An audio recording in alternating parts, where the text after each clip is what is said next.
Welcome back, everybody, to a Niko at Night podcast here inside of Memorial Stadium. It's not every single day that I get to interview a national champion, but today is the day that I finally get to interview another national champion. Before I did Rainbow, the javelin thrower, and today I am with AXELINA, the shot putter. So, AXELINA, how are you feeling about being on our podcast today? I'm excited. I've seen a lot of it and I really like it, so I'm happy to be a part of it. Of course. Well, let me give you guys a little bit of a background on AXELINA. So me and AXELINA go way back as friends. We met each other our freshman year. We lived like literally right next to each other in the suites, and so ever since then we've been super cool. And AXELINA has just absolutely been killing it these past 2.5, 3 years on the track. She is a 2-time Big Ten champion. She is a national champion, and on top of that too, she's went to the European Championships where she's placed 7th, and then she's even been to the World Championships where she's placed 13th and 12th place. So she is on the verge of having a crazy breakthrough season. I mean, the Olympic year is coming up. She does an amazing job of representing Sweden.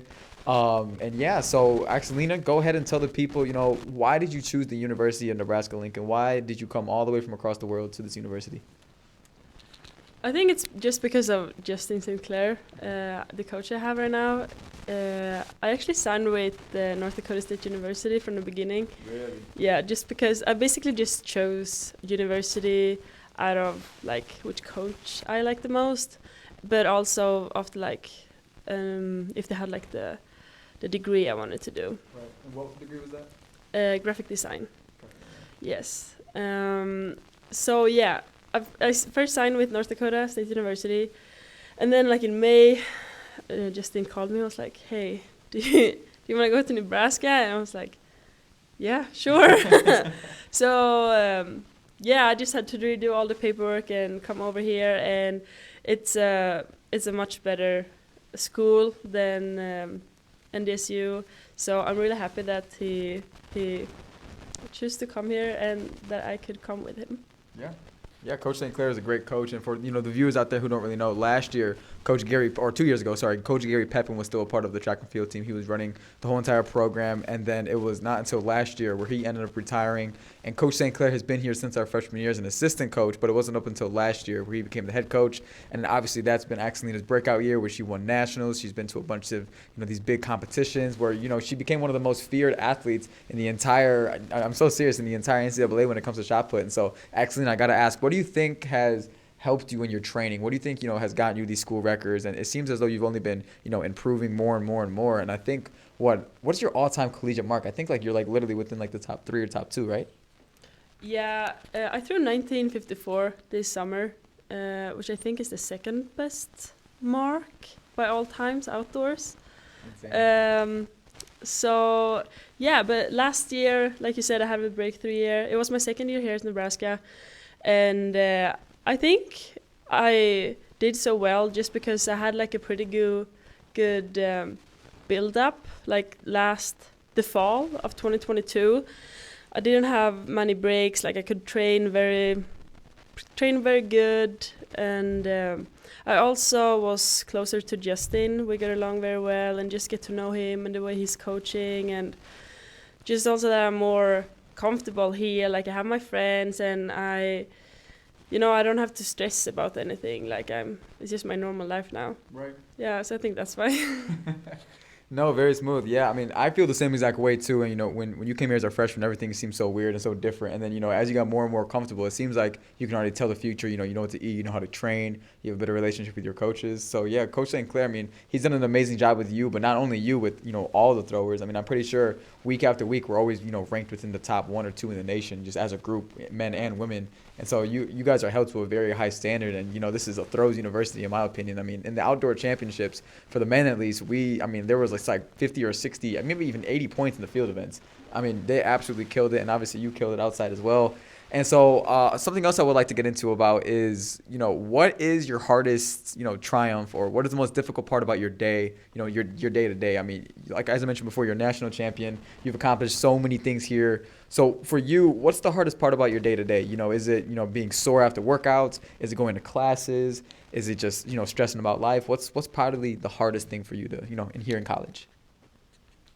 I would say just to manage school and recovery from the practice. We practice a lot right now. We're lifting 4 times a week, throwing 4 times a week, and you're always tired and like sore from practice.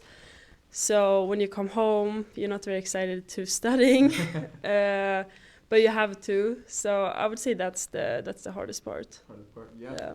You and so many other athletes. I mean, it's a very vigorous training cycle. I mean, like you mentioned before, 4 times a week, and as I already said, you guys are one of the best teams in the nation, just as a group. So you guys are training as one of the best teams in the group. You're getting after it. You have one of the best coaches, and whenever you're going anywhere, Coach St. Clair, almost every single thrower or even track athlete knows who Coach St. Clair is. I mean, he won the Big Ten track coach of the year. He won, I think, the Midwest track coach of the year, and so you guys go hand in hand. I mean, you guys are both amazing at your craft. So, AXELINA, you did mention before that your career is in graphic design. Can you go ahead and tell the people what got you inspired to do that? Why graphic design? What is it, and where do you plan to take it in the future?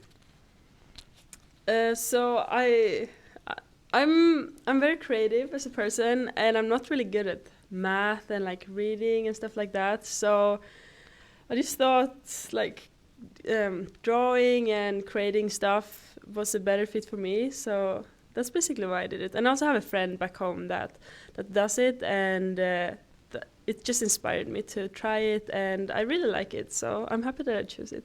Yeah. And so with graphic design too, I mean, graphic design, they're in very high demand. I mean, you guys obviously know advertisements, and you see all like the real cool posters and advertisements on the internet. And so, what do you plan to do with it in the future? Is there a specific career, a specific company you want to do? How does that work? So first you start off with working in like a bureau, and you basically do everything. And from that, you can like have your own company and freelance and do stuff like that. So I think that's kind of what I want to do. Right. And I really like to create identities for companies. And yeah.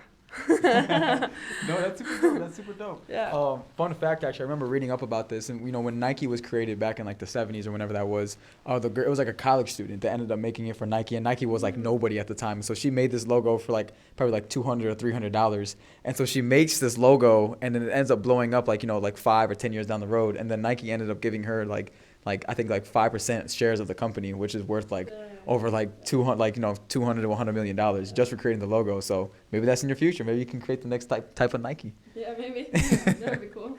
So, AXELINA, can you go ahead and tell us, the cultural difference, or more or less the cultural shock when you came to the United States? Like, how was it? Were you nervous, or have you already been to the United States before you came here your freshman year?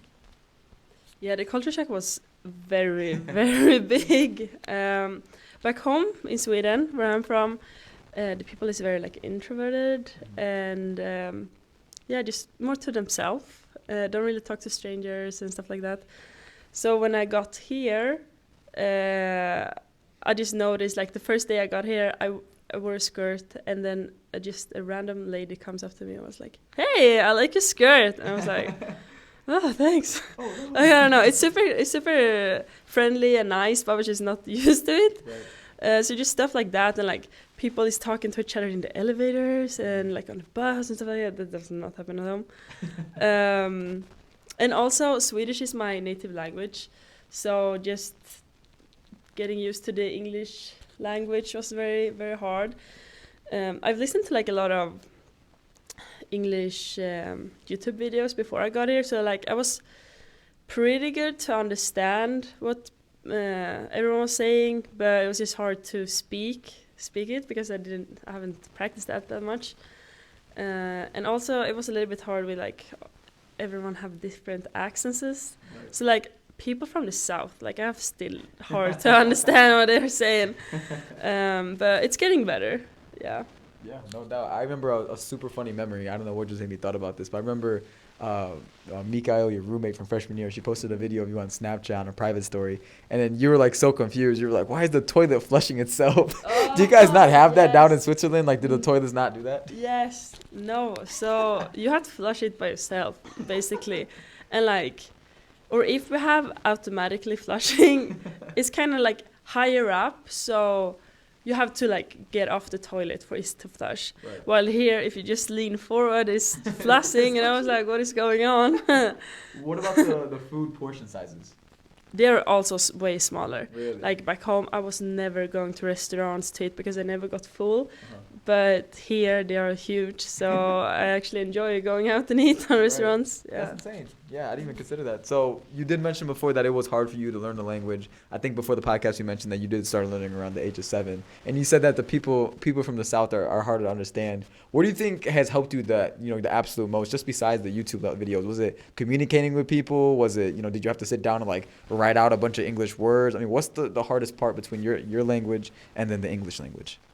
Do you mean like before I got here, or like just to learn the language? Just to learn the language. I mean, like, what did it take? Yeah, basically just to live here, I would say. Like, Really? no one here speaks Swedish when I got here. Now we have Hilvi on the team that's also Swedish. But when I got here, I was the only one speaking Swedish, and so no one understood what I was saying. So I was forced to speak English, Right. and I have really good friends that correct me if I'm saying wrong, like grammatically, Yeah, grammatically.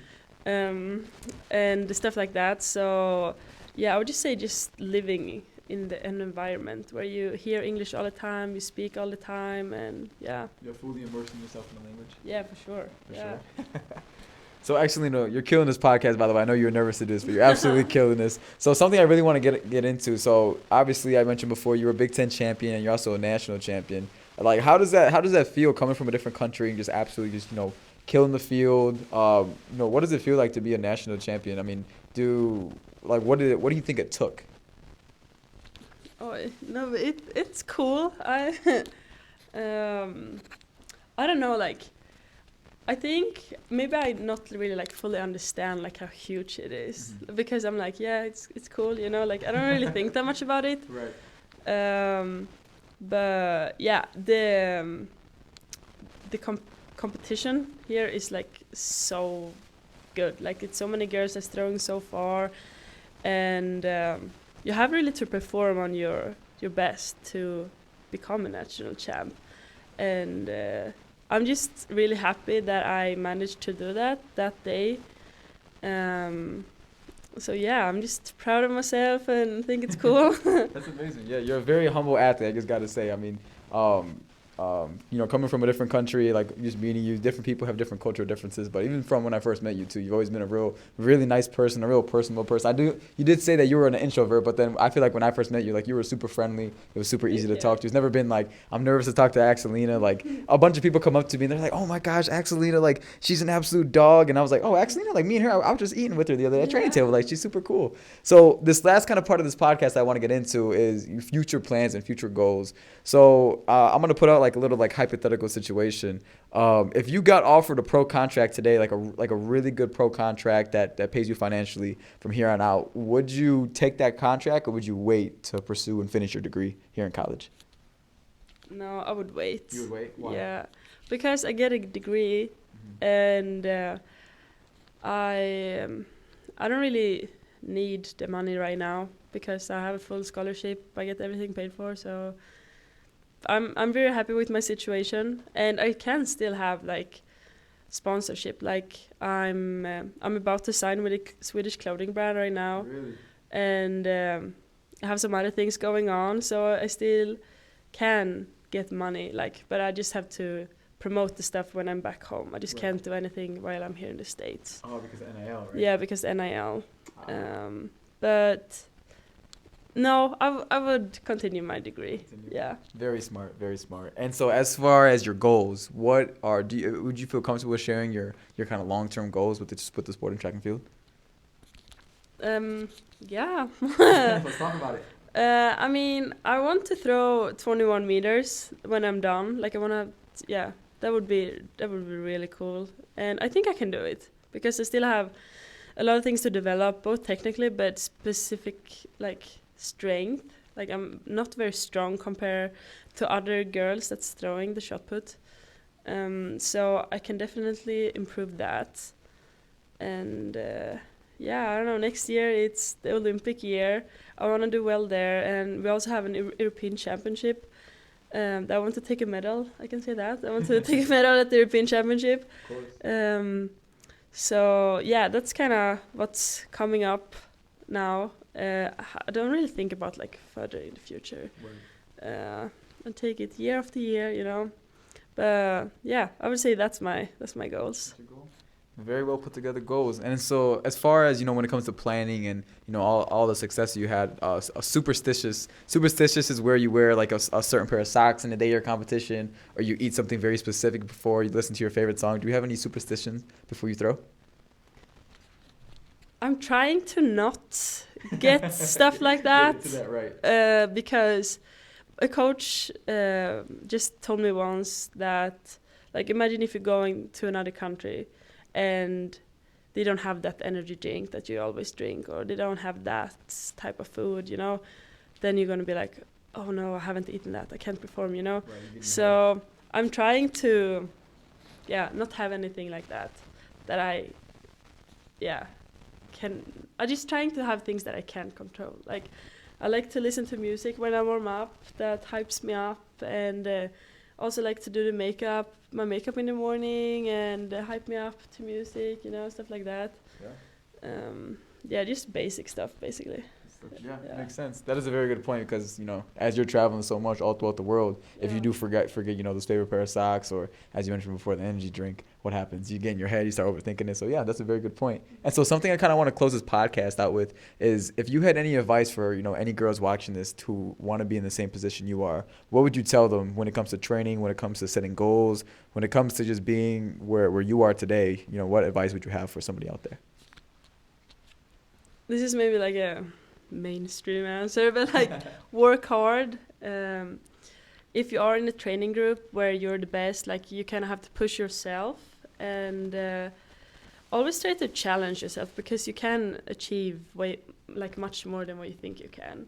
Like, for example, in the gym the other day, like, I was feeling not good at all. Like, I felt so weak, and last week I did like 85 kilos or something like that in incline. And last week I put on 65 kilos, and I was like, this is so heavy. Like, I cannot go higher. But then I was like, okay, I want to throw really far next year. Like, I got to push myself. So I put on 68, 70, 72, 75.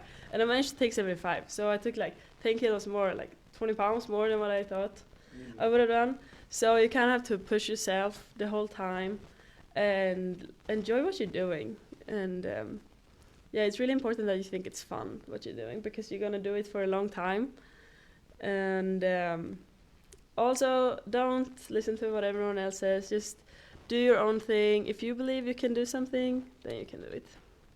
Beautiful. That wasn't mainstream at all. That was so unique. That was like, I feel like that was an AXELINA answer. That was not mainstream. What are you talking about?